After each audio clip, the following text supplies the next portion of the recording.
4 বছরের টানাপোড়েনের পর অবশেষে সিদ্ধান্ত হয়েছে রাজশাহী কেন্দ্রীয় শহীদ মিনার নির্মাণ করবে জেলা পরিষদ। সরে দাঁড়ালো রাজশাহী সিটি কর্পোরেশন। সচিবালয়ের মধ্যস্থতায় এ সমাধান বলছে জেলা পরিষদ। তবে স্বাধীনতার অর্ধশত বছর পরও রাজশাহীতে কেন্দ্রীয় শহীদ মিনার গড়ে না ওঠায় আক্ষেপ জানান ভাষা সৈনিক ও মুক্তিযোদ্ধারা। নগদে 500 টাকা বা তার বেশি পেমেন্টে পেতে পারেন ঢাকায় জমিসহ 20 কোটি টাকার পুরস্কার। 2020 সালের 16 ডিসেম্বর ভাষা সৈনিক গোলাম আরিফ টিপু ভিত্তিপ্রস্তর স্থাপন করেন রাজশাহী কেন্দ্রীয় শহীদ মিনারের।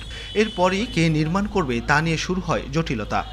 সিটি কর্পোরেশন না জেলা পরিষদ, এই টানাপোড়েনে শুরু না হতেই থমকে যায় নির্মাণ কাজ। বিষয়টি স্থানীয় সরকার মন্ত্রণালয়কে অবহিত করে জেলা পরিষদ। চলতি মাসে স্থানীয় সরকার মন্ত্রণালয়ের সচিবের মধ্যস্থতায় অবসান ঘটে দীর্ঘ জটিলতার। সিদ্ধান্ত হয় সিটি কর্পোরেশন নয়, নির্মাণ করবে জেলা পরিষদ।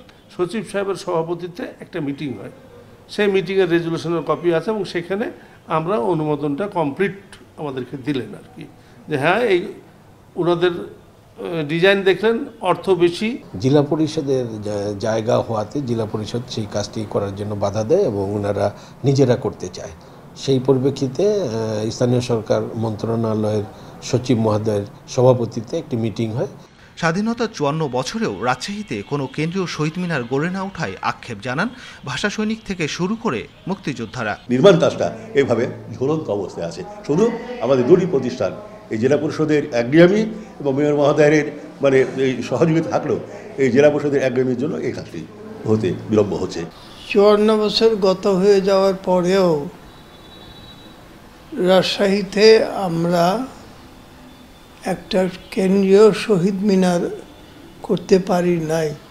জেলা পরিষদের তত্ত্বাবধানে কেন্দ্রীয় শহীদ মিনারটি নির্মাণ হলেও এর কারিগরি সহায়তা করবে স্থানীয় সরকার মন্ত্রণালয়। সেই ডিজাইনের সপক্ষে সঠিক আছে কিনা এই মন্ত্রণালয় এই বিষয়ে জানতে চেয়েছিলেন এবং সেটি তারা ভেটিং করে দিয়েছেন এলজিডি থেকে, এবং সে আমার যতটুকু ধারণায় সেটি সঠিক আছে।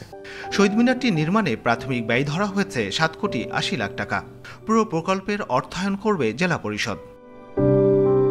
Mustafizur Rahman, independent news, Rajshahi.